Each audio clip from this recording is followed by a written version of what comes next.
Good evening, dear viewers. You are once again welcome to view this special program, the Polycon, and fellow countrymen and women. We are blessed to be with our special guest, a senior citizen, former state minister in the President's Office, Economic Monitoring, and the member of parliament, the former member of parliament of Rwanda West. We are blessed to be with you, Honorable Banyezachi. As I always recall, Ntunguka, meaning development. Right. And tonight we will be talking about, does presidential economic initiative programs be a catalyst for citizen economic transformation? What is the reality for Ugandans to prosper? We have spent a number of years, and the promise among the 10 points program of the NRM government, it was economic transformation and empowerment, and to have a sustainable economy. Honorable, you are welcome to greet the viewers as we take off with our discussion. Good evening, viewers. Nice to be with you. Thank you for hosting me.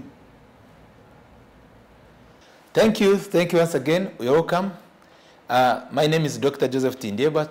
As I've already introduced our guest, we've been going through a series of discussion, not for purpose of just having talk shows, but for the purpose of bringing guests here, and myself, who is the host, to analyze critical issues, basically for today, matters of policy, matters of politics, but not for politicking, but looking at how our politics, the politics of Uganda, should be much more inclined to lead and steer the development of the country.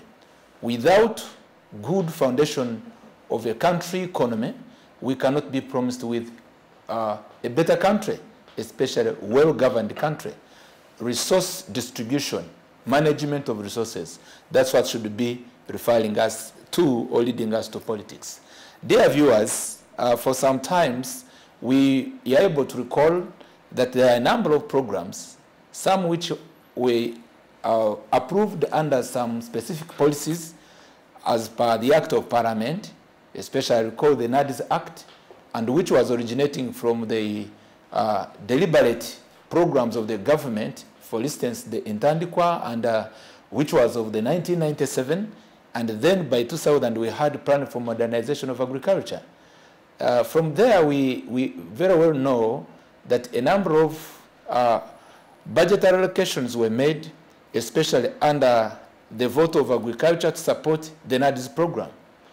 And to cut the story short, a number of innovations were made in the program, of which part we recall the presidential initiative input into it, where he tried to give direction in the program, bringing in the component of prosperity for all, which was referred as PFA. And later on, going through a number of phases of the NADS program, there is NADS 1, NADS 2, from 2001, 2007, from 2007, 2012. By 2014, there was a disappointment, both the public, that NADS program had not delivered the promise, which was that every Ugandan by 2015 was supposed to be earning 20 million on an acre of land. And that ended up for the dissolution, resolving the program into, modifying it into what was referred as the Operation Creation Wealth Operation, right? Program, creation program. And of recent, as we got the climax of what has been these initiatives of the president, we are aware that August 19, 2019, there was a special initiative program that is referred as a Myoga initiative program, basically looking again on how to create wealth and also job creation. We are again mindful that there were other related programs that would support research, and one of the popular one that was supported, and which is under the very initiative of the president, Presidential Banana Initiative on banana industry development, and it was normally referred as PIBID, P-I-B-I-D. And the purpose for this, it was also referred to have had a focus, number one, to lead to sustainable banana production. Number 2, for purpose of sustainable and competitive value addition, and of course, stimulate development. There are many others that we'll be looking at. Our guest is here, and he's a well-informed citizen, and we are blessed that he was able to be part of, the office of the president, basically as a minister, a former minister of state for economic monitoring. And honorable fellow viewers, the viewers who are with us right now, they believe that the information maybe that we are going to share will enable them to have hope. But the initiatives that Yes, you have listed are so little, and there are very many. And that's why you are here to inform the citizens. Yes. Those you have listed that BPD for banana, banana industrial development project. There are Myoga, there is Ntandikwa. Yeah, I've talked about the Myoga, right? Prosperity for all. Yes. There is, there are others like the most recent one before this parish development model was AgriRed, which was agro-industrialization for local economic development, AgriRed, which worked for only 1 year before the parish development model. So all these initiatives that are initiated by which we are calling presidential initiatives, Economic initiative programs. Yeah, the issue we are looking at them, whether they are, these programs are a catalyst for citizen economic transformation.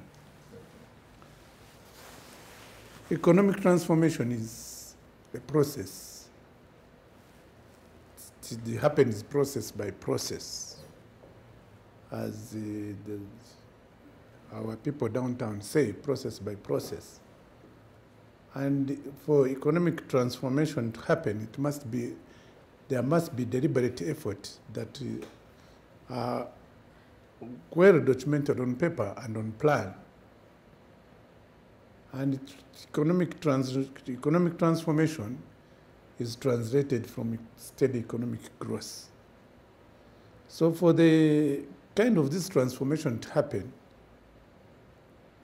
personally, I believe that it can only happen if we have strong institutions that are sustainable in driving the transformation, the transformative vehicle. If we are going to have sustainable institutions, so what would be those sustainable institutions? First of all, to transform a country transformation, economic transformation of a country, there must be, skills must be developed of the population, especially the young, skills development through education. The population must be healthy. So we must invest in education, we must invest in health. We must also invest in infrastructure development, roads, railway, air, water.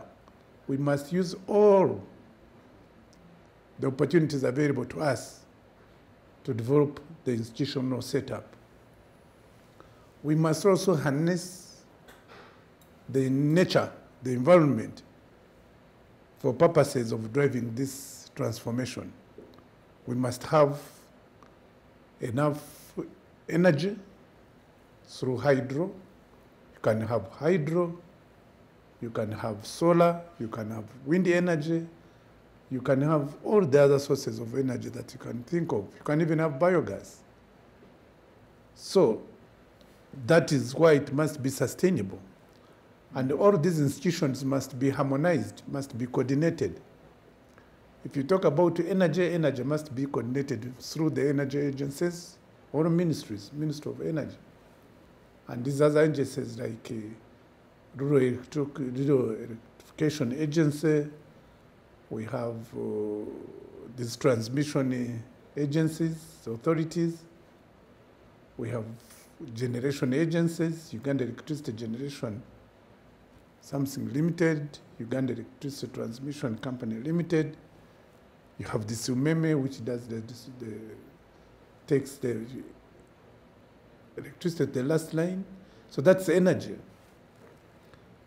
It must also coordinate with the Infrastructure Development Ministry, which is the Ministry of Works, whereby roads must be constructed for purposely to enhance production.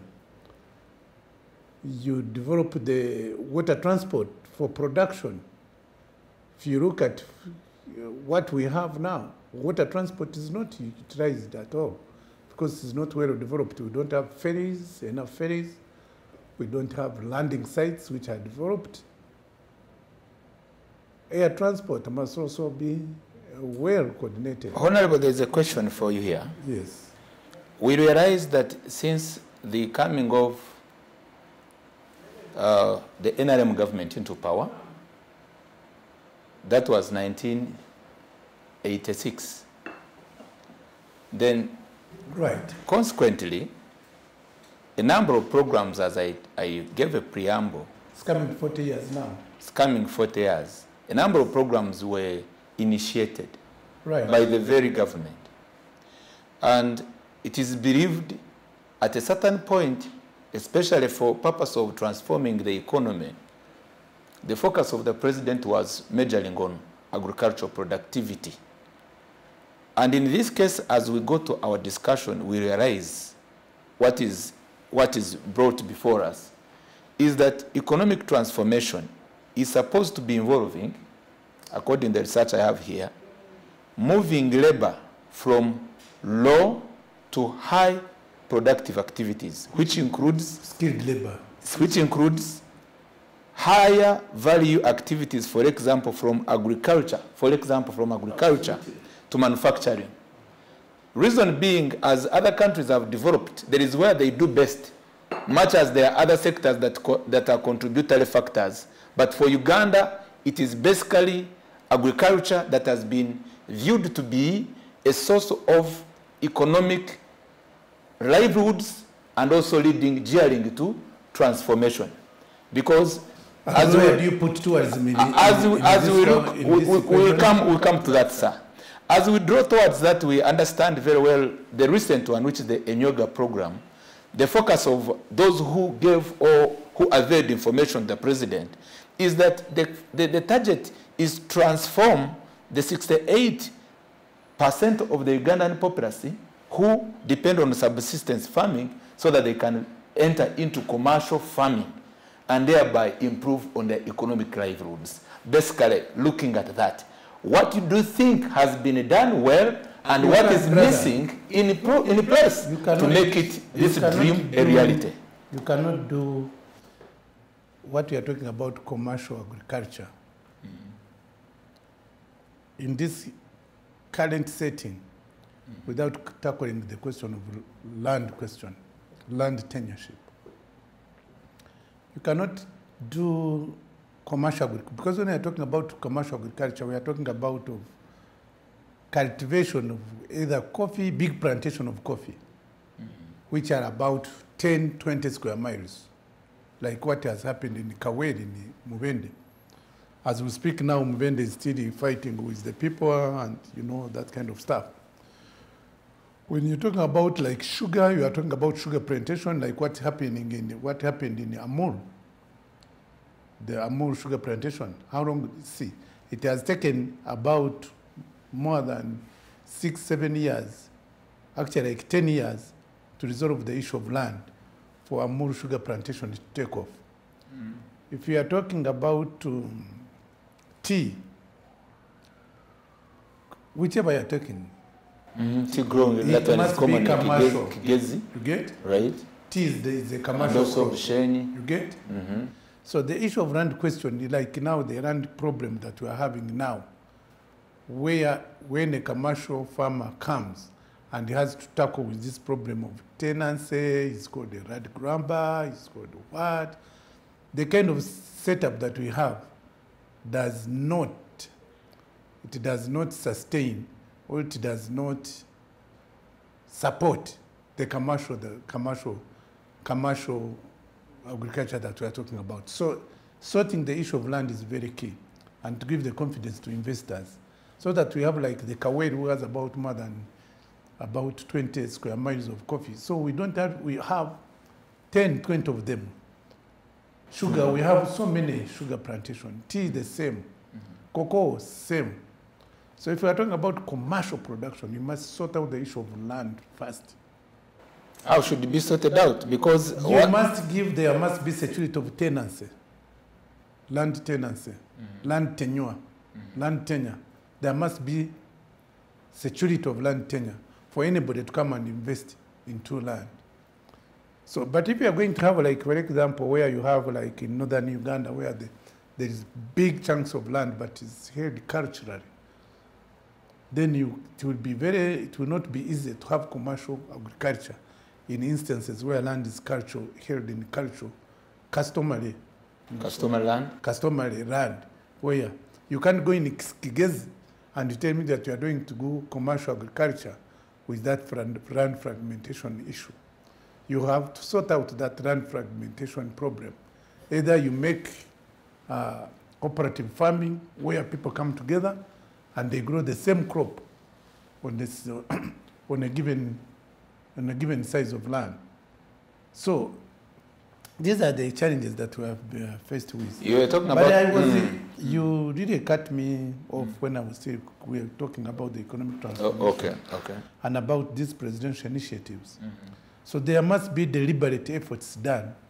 Like when we are talking about skills, there must be skills to drive these industries, skills to drive these commercial farms. If you say you are going to do, there must be those skills. People must be educated. People must be healthy. There must be roads, and not poor roads, good roads, where possible, tarmacked roads. If we are talking about water transport, that there must be enough ferries to crisscross railways. There must be enough railways. So when you are talking economic transformation in this country, it's not about agriculture. Tourism has been the leading forex earner in this country. You can even transform this country using tourism. So if you are going to use tourism, you must also have people who have skilled to work in hotels, tour guides, biodiversity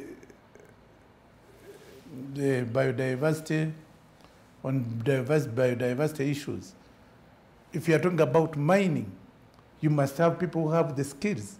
We are talking about oil in Bunyoro. We are Alberta in region and even northern Uganda.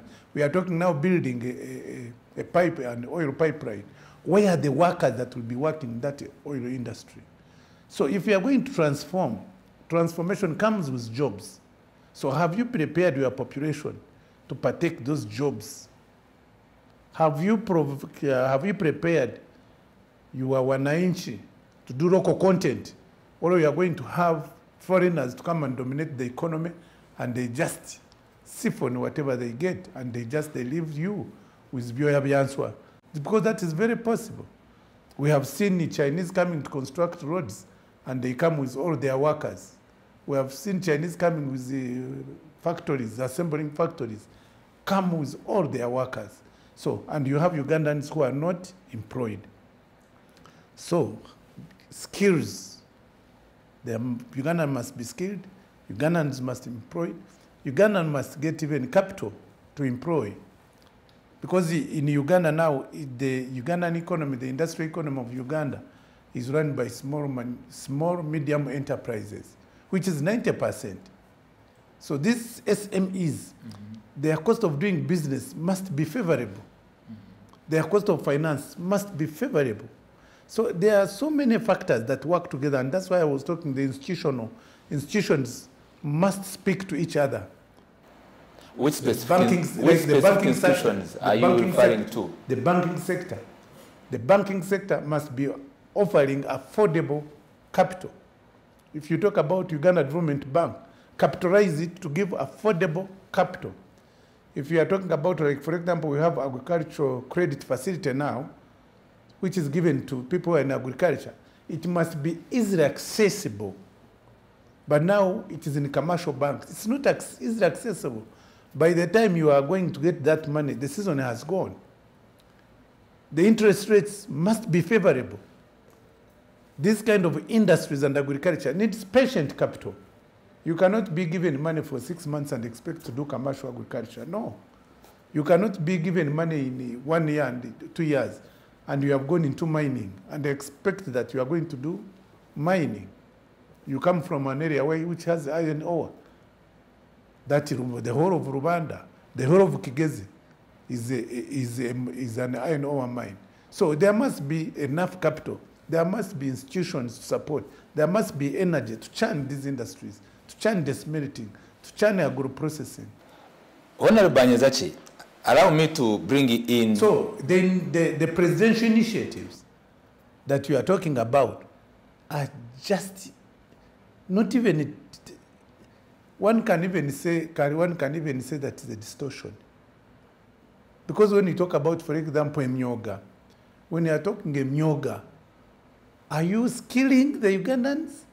It is part or of you are it is part of, in the Myoga there is a component of skilling. I believe you yes, read about but it. How much money there is have a component how of, much money have there you? is a component of targeting. Let me give viewers the information.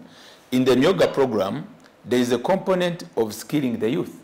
There is a component of looking at the cluster of different groups. One second, please. Before you go there, who skills? Who skills? Honorable, wait 1 second. I want to first bring this to a proper direction.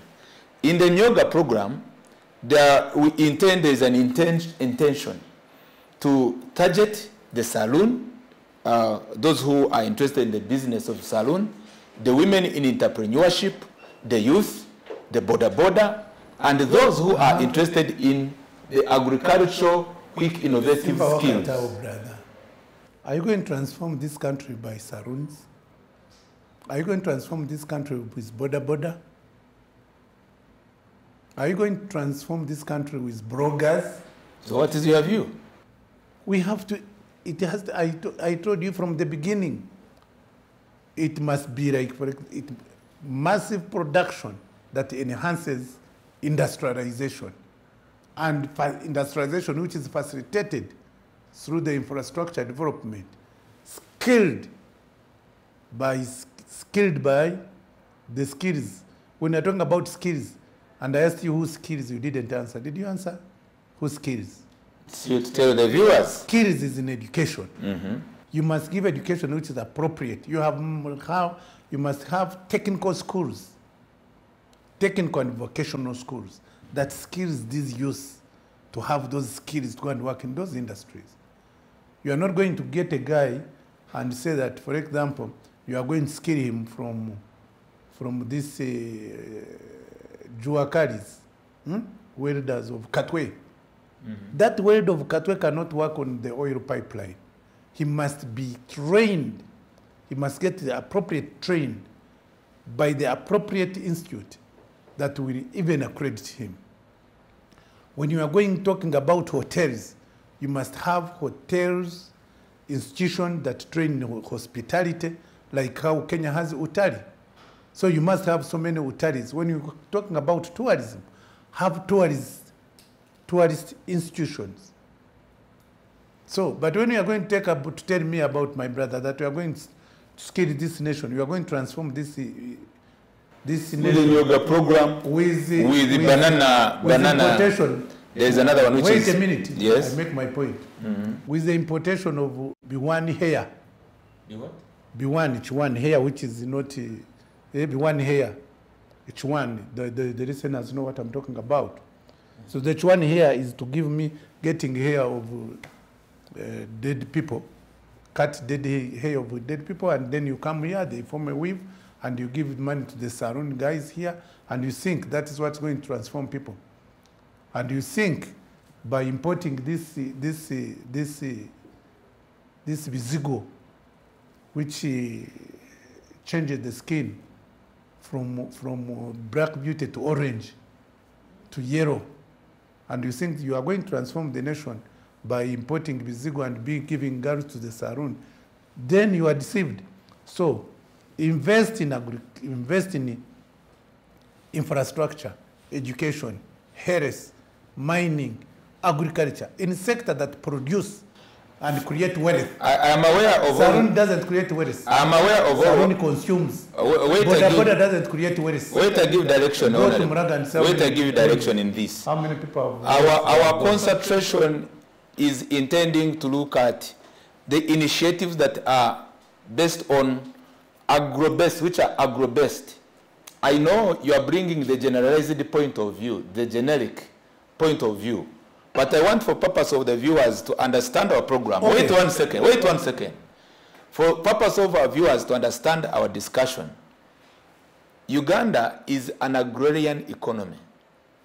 And we continue to believe that if agriculture, besides other sectors which also are stimulus into this economic growth, are important, but the initiatives which the president from time to time has brought on board are looked to be key by the virtue and on an informed point of view that Uganda is an agrarian economy.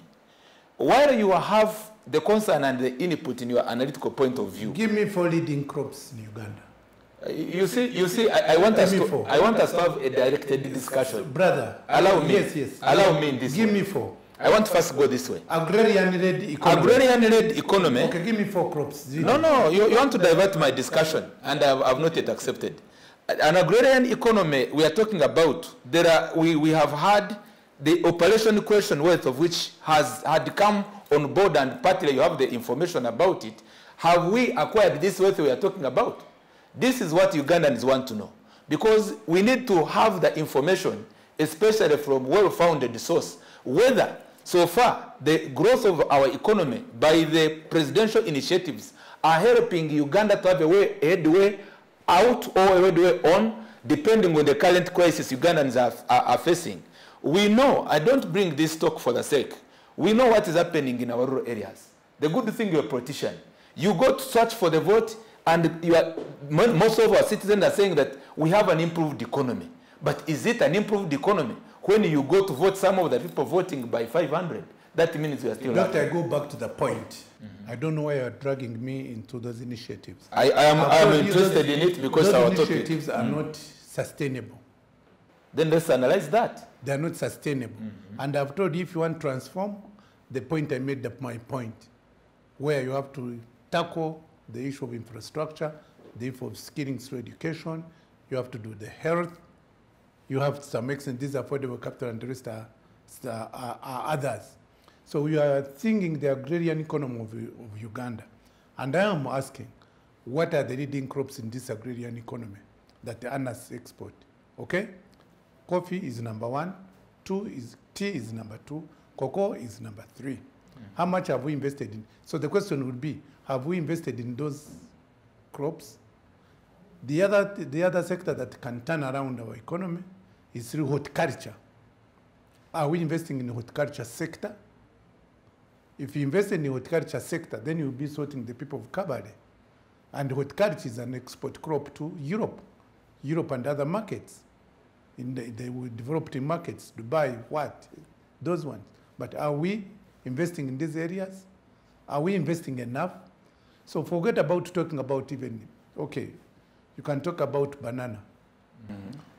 But of course even some other regions. Give me a point. Give me a how much of banana do we export as of now? How much is banana earning a country as of now? And if you are talking about how much have we invested? We have invested the billions of money that we have invested in that sector. Had we invested it in agriculture, rather than like in coffee, or cocoa for that matter, we would be very far, because cocoa already has Uganda, we have a special position, we have organic cocoa. It is exportable, it has the market, tea has the market, coffee has the market. So why do we do the gamble? Okay? Why do we do the gamble? So now... So, the initiative that we are talking about is Kangezeko Chino. That's if I may say it in our local language. You say it in English because let me try to call this initiative. Initiate. Let me initiate. Why don't we do what we do best, where we have comparative advantage? We do best in coffee. We are doing best in cocoa. We are doing the best in tea. We are doing even best in sugar because we're exporting sugar. Okay? We can do best in into horticulture. And because we are not investing in horticulture, the Kenyans are coming and buying our vegetables, our avocado, our nanasi, our whatever, and exporting it through Kenya as their own product. We could do better here. So why are you not investing in areas that have been trusted? Areas that have been tested yes. and so if you want to do agrarian investment, let's go there. If you want to do skills that you are talking about, why don't we? It is the program of the new guy. The skills where we already have, where we can produce. Why don't we skill the youth into the agricultural sector? Why don't we skill these youth to be these coffee makers? They are called what? Coffee baristas, so that we increase on our coffee consumption in this country. You have the coffee joints everywhere you go. Not taking coffee which is imported from Germany, Nescafe. Why don't we have youth skilled into coffee baristas, so that when our tourists, even you, as I am here now, I'm taking coffee. This is what I wanted, but you don't have brewed coffee. You can't make it. Nobody's skilled to make it, and that is money. Instead of exporting our coffee beans, and we get chaff of Nescafe. So why don't we employ our youth into, like, for example, now you go into these drivers who are driving these lorries and tractors and heavy machinery working on roads. They are Chinese. Why don't we skill our people into heavy machinery operations? Why don't we skill our guys when we are going to talking about this? We are now talking about production of oil. Who will be working there? We are going to be getting some other people coming to work from here because our guys don't have the skills. Why don't we skill our people to operate these hotels? Now our hotels are being operated, all the 5 stars. The managers of 5 stars, go and check. The managers are Kenyans. Before we go for a break. The chefs are Kenyans. Before we go for a break. So let's skill our people into appropriate skills. I hear you. Before we go for a break, Honorable. And that will be done by institutions. Institutions. I will give you more time to talk, but allow me to give this kind of commentary. Health will be done by hospitals. Equip the hospitals to give the citizens good health. Wait for this. You have more time, don't worry. Dear viewers, we come to realize that there are some critical issues that we cannot let either not addressed. And while we are talking about why shouldn't we do this, in the next 2 minutes, and I will ask you to comply. Am I the president? If I'm the president, I will be doing that. I will ask you to comply. Number one, even if you are not the president, but at a certain point you were working under his office, and maybe if you are promising Ugandans in this through or giving us hope, can't have the power that you left maybe any document that was to guide. Because having worked under the president's office, you're expected to have left even now they are hearing substantive documents which are either to give direction. This is the documentary. And I still believe you as a senior citizen, through all these forums and others, thank you, by the way, the time we invite you and you come over here we are making a documentary to offer Ugandans information. There is still a lot that we Ugandans will always question. What are those you who were policy makers and who were implementers and up to now part either of the system, because I still believe you are a person who belongs to the NRM, much as I don't intend to bring into partisan debate. And in this, possibly, who are they? The expectation is that your input into these policy and program implementation to change citizens that you are supposed to have contributed. What have you done specifically in order to make a contribution into that? The Minister's office, and I lift Nabanja off the chair and I say, Nabanja, Right Honorable Nabanja, I'm the one who is capable. I'm not the appointing. No, you cannot do better than that because there are many ways. The appointing authority has appointed those ones. Okay? So those ones will take care, and for us, he said, okay, you watch. So I can't fight. Which policy reforms did you propose to make things turn around for citizen transformation? The other talk shows which I had with you, there is where I applauded you as an individual. But again, on a national perspective, Can I tell you now? which policy reforms did you engage in to say, please, members of parliament, let's do this to make our country better, our citizens and the poverty? For example, now, the biggest policy reform that we are doing now is rationalization of agencies. And I have a footprint in that. I will not go into details. Rationalization of agencies? I am not going to go into details. I don't want to divulge secrets. Because I am bound by You are not divulging secrets secrets, of yet- secrecy court. yet the lives of citizens are not changing. You are promising citizen wealth, we are Yeah, not yeah, seeing yeah, wealth. And you are even part of the wealth creation. Is it my initiative? And being part of the wealth creation, citizens want to have a promise Do I, that you will drive do I them work to in that. isolation? Over 20 years telling people, and they are waiting to hear what you want to tell them. You're asking me to do it myself. I honorable. You are part of them. So we shall always hold you Do I responsible. work in isolation? Okay. It is institution, I've told you, institutions. The moment you personalize this kind of transformational agenda, the transformational agenda and the efforts should not be personalized. And that's the point I'm telling you. Who is personalizing Let it? the Is institutions. it the parliament? Is it the state house? You said we are going for break, eh? Not yet, because the question should be answered to the viewers. Thank you so much. We are going for break. We come back again. Thank you so much.